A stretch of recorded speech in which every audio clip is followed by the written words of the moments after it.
You're on the road beyond. I'm Todd Duplantis. Welcome to you folks on YouTube Live and our Facebook audience. Thanks for being here tonight. We're going to be talking about ghosts of the Deep South, folklore, and the Bell Witch. You've heard about it. You're going to learn the real story. My co-hosts joining me tonight, Ike McFadden and producer Pete. Ike, we were talking in the last segment about a phenomenon about a little furry man, and Pete gave us his professional opinion on that. Yeah, it's clear why Pete has a lot of spare time. Yeah. Pete, your professional opinion on the little furry man that was spotted in 1989 during a home tour. I think they disturbed a little coven of Keebler elves. There you go. All right. That was Pete. Pete's been practicing this for the last 35 years in paranormal investigations, and we've now summarized this phenomenon as a Keebler. There you go. All right. That was Pete. Pete's been practicing. You're going to call me out on air for this, so I'm going to come back at you for a second. All right.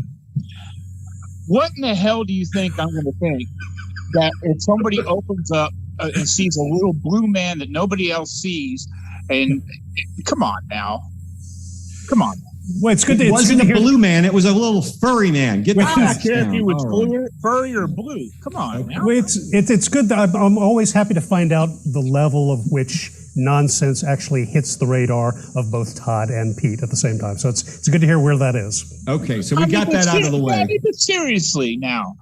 I mean, when's the last time you saw something like that running around in your house? Not a Keebler elf, all right? Well, I was trying to be halfway funny, but I mean, okay.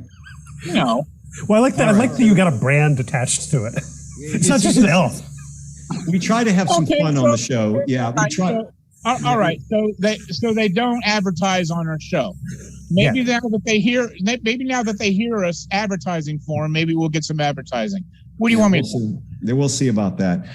Okay, so there you go, folks. On to the more serious subjects. We do have some intriguing discussion as we try to get to on the show. Tonight, we've got a special guest for you. He hails from where you are right now, Ike, in Tennessee, and we're going to be talking about folklore, some ghosts maybe, but also the Bell Witch.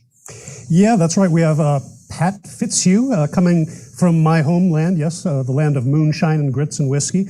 He's best known for books about the American South, all the way from Louisiana's Erie swamps to Virginia's Misty Mountains. Mr. Fitzhugh's writing covers the entire area. He was born in Nashville. I'm actually about an hour outside of Nashville, Tennessee, myself at the moment. Became interested in ghost stories early on and was seriously researching the paranormal by the age of 13. Pat has researched and explored haunted locations all across America, and he conducts more than 30 paranormal investigations every year. In the spring of 2013, Fitzhugh penned the foreword to The Legend of Stuckey's Bridge, Laurie Crane's gripping account of Mississippi's most haunted bridge. The book became an Amazon bestseller. In the fall of 2000, he released The Bell Witch, the full account, which we'll be talking about tonight, a historical and journalistic analysis of America's most terrifying ghost story. Very famous one. He has an updated edition called The Full Account that was published in 2003 and 2012. And in 1999, he wrote a condensed version of the legend entitled The Bell Witch Haunting. He has several books forthcoming. We'll talk about some of those. They include Ghostly Cries from Dixie and the Outlaws of the Ghost of the Natchez Trace. And he's got a memoir on the way. We'll talk about that. Please welcome Pat Fitzhugh to the show. Pat, it's good to have you with us tonight. Hey, thank you. Great to be here. You started researching paranormal, it says, when you were around 13 years old. Was there an experience behind that maybe pushed you in that direction?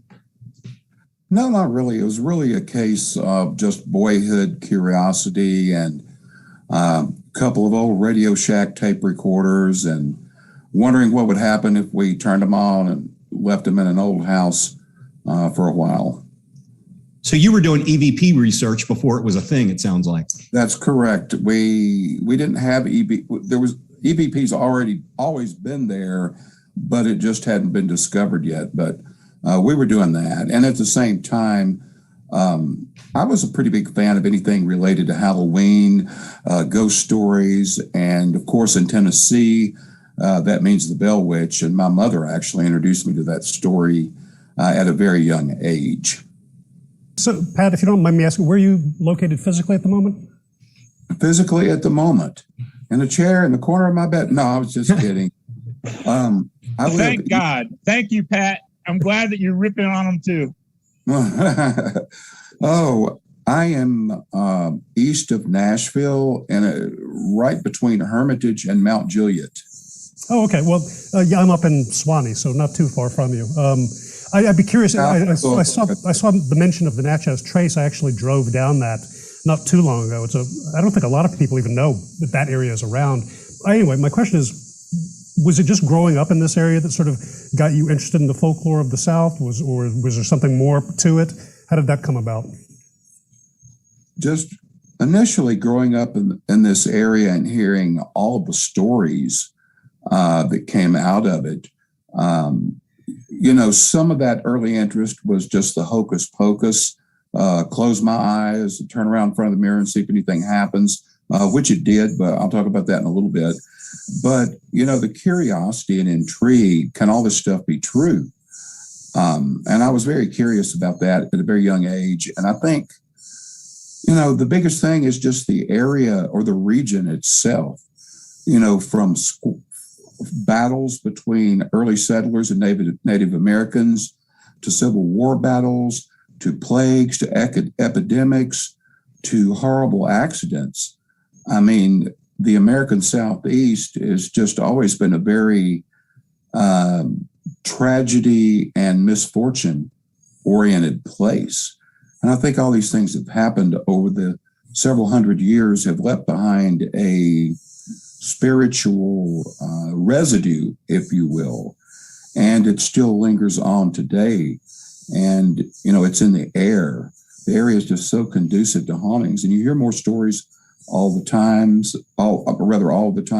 There are a lot of haunted locations to visit in the South.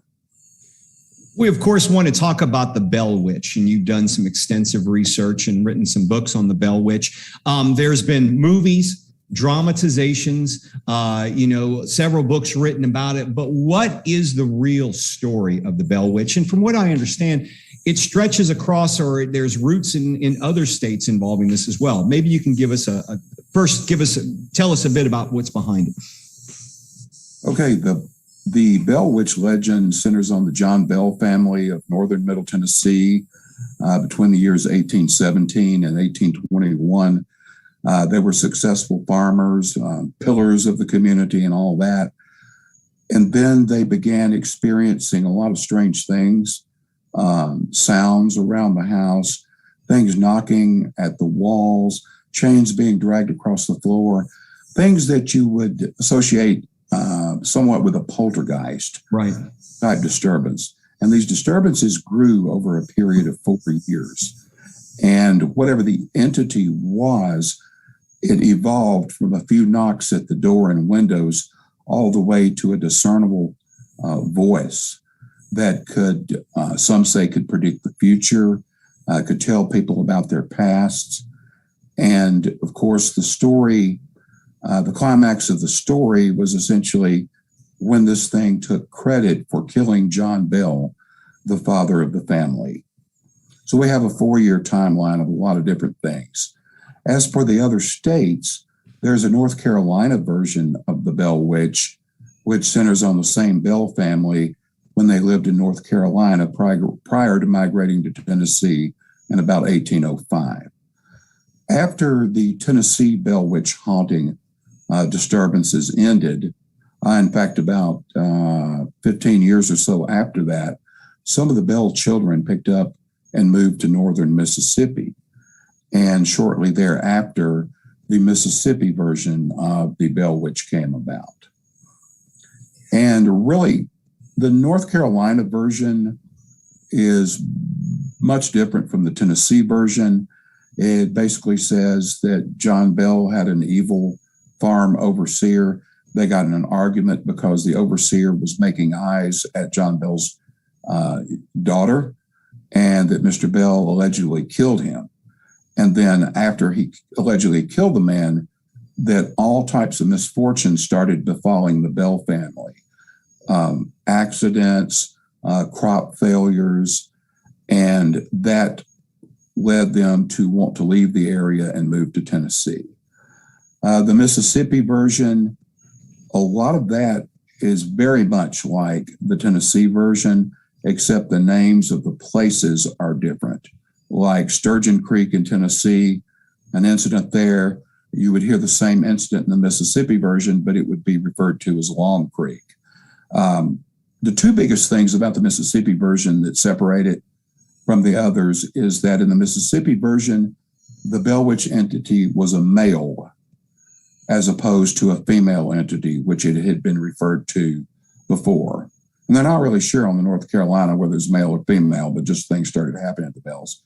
The other interesting thing about the Mississippi version is that one of the Bell men, who was actually a grandson of the original John Bell of the Tennessee Bell Witch, had a daughter who fell in love with one of the farmhands, according to the legend. This farmhand mysteriously died. And as a result, the little girl got very sick, and then on her deathbed said she was just going somewhere to be with him.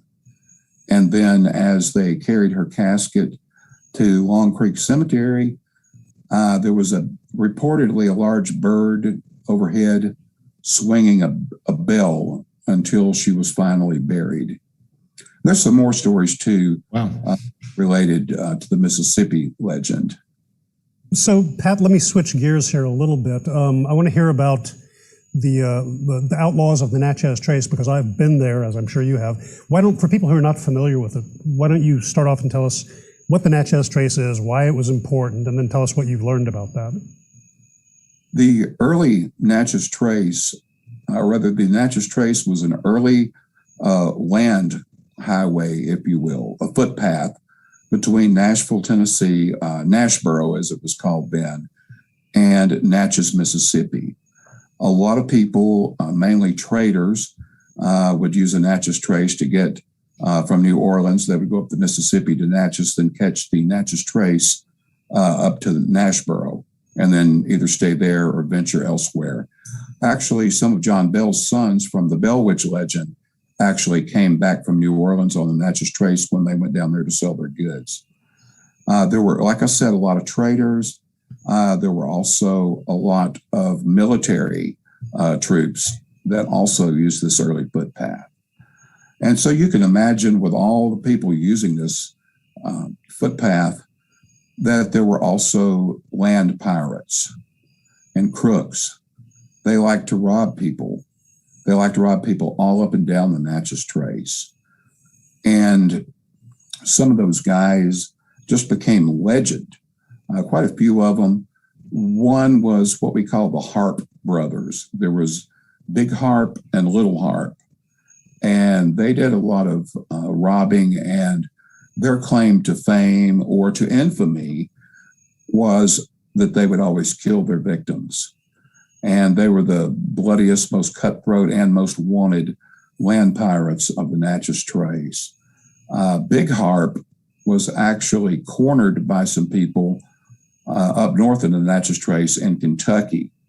He was killed, his head was cut off, and it hung on a tree limb for a long time, even after the skin rotted and fell off. Another guy, and I could write a whole book just about him alone, was John Merle, or some people pronounce it Morrell. He was the most famous land pirate ever. He had politicians, judges, U.S. marshals, you name it, all on his payroll. And he ran a gang out of West Tennessee in what is now known, or actually then known also, as the Denmark area. And they also had a camp in Arkansas. They would not only go up and down the rivers robbing places, but also up and down the Natchez Trace. I think the most interesting story about him, he was a very smooth talker and a pretender type of guy. He could pretend to be anything he wanted to be, and people would believe him. There in Denmark, one Sunday, he talked the church preacher into allowing him to preach the sermon. Well, that wasn't too big of a deal because he was good at hiding his identity, and nobody thought that he was the ruthless outlaw that was masterminding all these crimes. Plus, Morrell's father was, in fact, a minister. So Morrell delivered the sermon that Sunday while his buddies came and robbed all the horses and buggies of all the church's congregation that were parked outside. He did that not only once, but twice. Two different churches. That's how slick this guy was. Do you know, this is a little bit of an aside, but do you know why the Natchez Trace fell into disuse? Because as far as I know, for a while now, it's just sort of been a scenic drive or a scenic route, whereas, most commercial trade routes like that usually either turn into highways or big, they continue to be used. Do you know why? I'm just curious about why that happened. I'll just take a wild guess and say that it fell into disuse very early, I think, by like the 1830s, which was only like 10 years after the Bell Witch time. And about that time, more and more steamboats were plying the rivers. Yeah. In fact, in the period of 1850 to 1860, that was like the golden era for the early steamboats, both passenger and packet boats. And I think a lot of people would rather just take a boat and rest on the boat than have to walk several hundred miles through the woods and all these crooks, trying to rob them and everything. So I think that's what happened. But a long time ago, they built started to build a parkway. Sorry, I hadn't had enough coffee, but I'll fix that right now. Natchez Trace Parkway, and it took several decades to actually get done. And it now goes all the way to Nashville, and the parkway roughly follows the route of the original trace and goes by places such as the Witches Dance area in northern Mississippi, Sheball's Place in Tennessee, the place of the mysterious death of Meriwether Lewis in Tennessee, and a lot of other places in Mississippi. You also have an upcoming book, Pat, called The Ghostly Cries from Dixie. Is this related to the Civil War? Maybe you can tell us a bit about this book. Okay, let me make a quick little change here. Ghostly Cries from Dixie, I wrote several years ago. It's a collection. I'll tell you about the upcoming one here in a second. Ghostly Cries from Dixie is a collection of ghostly tales from the American South. I have 2 or 3 from each state. My approach is to look at the case first, at the history of the place, and investigate those things that would make it conducive to a haunting. What tragedy or misfortune happened there. Then I analyze reports from different investigators and newspaper reports and all that. And then I do my own analysis. I have visited the places and provide my own opinion, first and foremost, whether it's really haunted or not. And secondly, what I think could be going on there. That book has been hugely successful over a long time. And the sequel is more Ghostly Cries from Dixie. I have a whole lot on my plate right now and have for the last several years. So, I don't like to rush books or see how many words I can write per day or anything like that. I write when I feel it. Sure. So it's not done, but this is a sequel to that, more stories, newer stories. The original Ghostly Cries from Dixie, we talk about well-known places like Waverly Hills, to obscure things such as the town of Jacksonboro, Georgia, the McRaven House in Mississippi, the St. Augustine White House, things like that, and of course the Bell Witch. Where can people find you on the web, Pat, if they want to check out your books? Okay, www.patfitzhugh.com. And I also run a site strictly about the Bell Witch. It's called the Bell Witch site, and it's at www.bellwitch.org.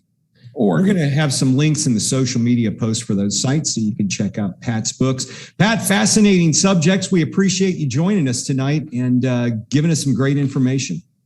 Thank you. I really enjoyed it. Thanks again, Pat. We look forward. Next time you get a new book out, let us know. We'll get you back on. We'll talk specifically about that new book. Okay, we'll sure do it. Sounds great. Thanks, Ike, one thing I was waiting for you to jump in on is when we were talking about the Bell Witch. He talked about 3 different locations. You had the North Carolina, Tennessee, but you also had Mississippi and different versions of the Bell Witch. Your take on all of that? Do you think it's copycat cases, or do you think something more to it? Well, it's interesting. One of my other sort of interests is things like comparative religion and mythology, and that's actually something you see somewhat commonly.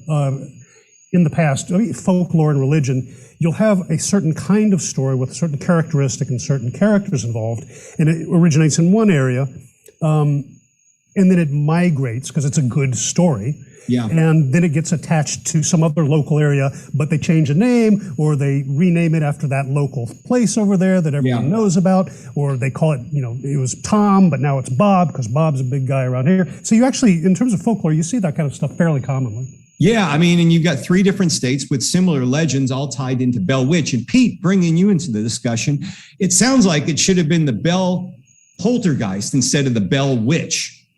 Well, there was an actual theory that the daughter was being, how do I put this,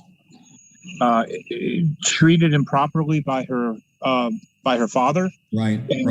Which had caused a lot of the poltergeist activity there. Wow. And I believe that there are there's some history there that you can't go back and look at it. Right. Yeah. Very interesting subject. Certainly a lot of history in the Deep South, a lot of things going on. Ike, you had any strange things happening in Sewanee or any legends near you? Well,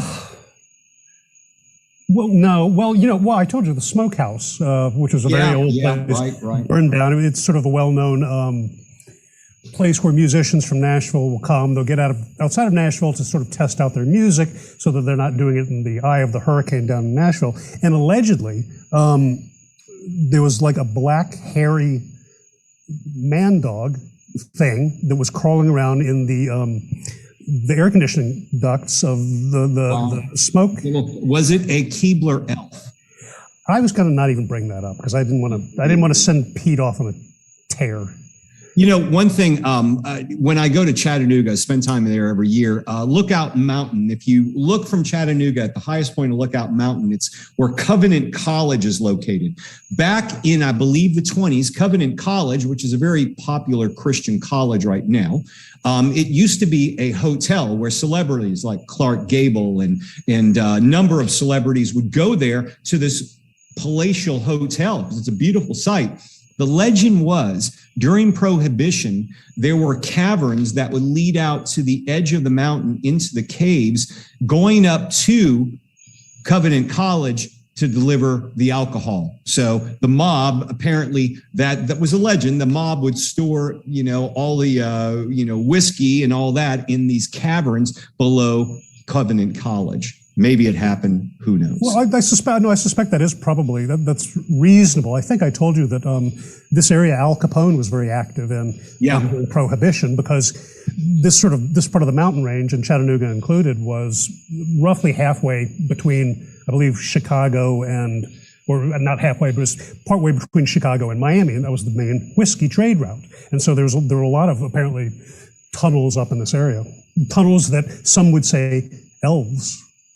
Elves, even to this day, populate, especially Keebler ones. All right, guys, time to move on to look at some of the weird, tantalizing, and just plain bizarre stories posted from our partners at the Full Spectrum Project on Facebook. Pete, are you familiar with them?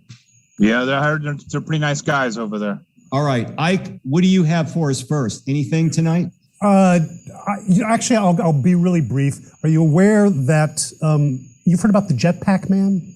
I'm glad you brought that up because I've been wanting to talk about it. They're seeing jetpack men all over the place in LA. Yeah, and so this has happened off and on for I think about 3 a year times. now. Yeah. And so Los Angeles about 2 weeks ago, real life Iron Man, they call him, is back, boggling the minds of pilots and authorities. And These are actually being called in by air traffic controllers as a possible jetpack man in the area that's interfering with flights. I don't know what you, Pete, what do you make of this? Is it a poltergeist with a jetpack? No, I think it's Robert Kennedy. Okay. There we go. All right. So there you go. Some serious discussion just kind of went. 35 years of experience. Okay. All right. Let's get into our next story because, Ike, you're going to love this one. This story comes to us from fun107.com. So you know that lends it some validity, just that it's fun107.com. I know, Ike, you're always looking for work, so listen up. Apparently, they're looking to hire a ghost hunter at the old Lizzie Borden home. Of course, for all of you living under a rock for the last 100 years or so, Lizzie Borden was accused of hacking to death her father and stepmother with an axe in 1892 in a trial that back then was literally a sensational trial. It attracted worldwide attention. She was acquitted of those murders. But Pete, correct me if I'm wrong, to this day, no one else has been charged in that case, and I think they remained unsolved, correct? That is correct. That is correct. Thank you. Well, the home where the murders took place is now a popular destination for ghost hunters and ghost enthusiasts. U.S. Ghost Adventures is seeking an enthusiastic ghost hunter / paranormal investigator to conduct nightly tours of the famous home in Fall Rivers, Massachusetts. Here are the qualifications and job duties, Ike. Right off the top, you have to have high school or equivalent, so that knocks you out of it. They're looking for someone to work on the night shift. Well, you have to have a U.S. work authorization, 1 or 2 years experience in paranormal investigation. Pete can handle that. Experience in public speaking, that would negate you. Ability to stand or walk for extended periods of time, you got that. And you must be able to work weekends. So I think that would take you out of the running because you don't work weekends, do you? I really try to avoid work, period. Okay. All right. Job duties are, you ready for this? Greet all guests promptly at the scheduled tour times. Demonstrate extensive knowledge of our facility in related topics. Demonstrate extensive knowledge of ghost hunting equipment. Pete, that's you. Qualified candidates must be skilled in both customer service and public speaking. Once again, takes out Ike. Clearly and articulately provide information to guests in an engaging manner. Neither one of you guys could do that. Answer any questions that guests have and other duties as assigned. Well, what do you think? You guys interested? Well, I think our audience has to be very happy that they can hear investigation stories about ghosts and histories, and also some low-level employment opportunities. Yeah. So any of us could apply there. It's noted that the home was once a bed and breakfast. It's no longer that. In fact, you can stay there for about $300 a night. The ghosts are included, but breakfast is not. So there's have it. Okay. Ike, once again, it's a serious job opportunity. That's good because I've got news for you. I'm not going to be doing this anymore if I can go do that. All right. So there you go. Pete, would you be interested? Nah, I think I'll have to pass. Okay. Pete's going to pass on that. Not enough elves, Pete? Too many elves. Too many elves. Okay. All right. Next week, we'll be talking about Little Furry Men. That'll be the topic. Pete's going to line up a guest specifically to talk about little furry men that you find in the air ducts of your home. Okay. Ike, our social media, we're all over it. We are. People should look for us as The Road Beyond Podcast on Facebook and YouTube, and you should make sure to click the notification bell so you get notifications when we're doing this stuff. And I believe we're also on, Twitter and Instagram under Todd's name? Yeah, I've got us on Instagram, Todd @ToddDuplantis65. Oh, Pete, are we on your show this week on your paranormal radio show? You want to give that a plug? Sure. We are going to have you guys on the Full Spectrum Project on Thursday, 7 p.m. Central Standard Time. And I will give you the information. And it's a roundtable discussion. What will we be discussing? We have Len Strickler coming on, so I figured we kind of do a roundtable discussion of monsters and lore and stuff like that. I see Little Furry Men coming up to the discussion. I'm planning on it. Okay, Ike, we're all about that. Okay, Ike loves cryptids, so he's the biggest cryptid fan around. The less evidence, the better. That's my motto. Yes, there you go. All right, folks, we're going to wrap up this show. Thanks for being here tonight. Pete, thank you for joining us. Ike, always good to see you. I guess we'll see you again Thursday on your show. Meanwhile, we'll see all of you next week right here on the Road Beyond podcast.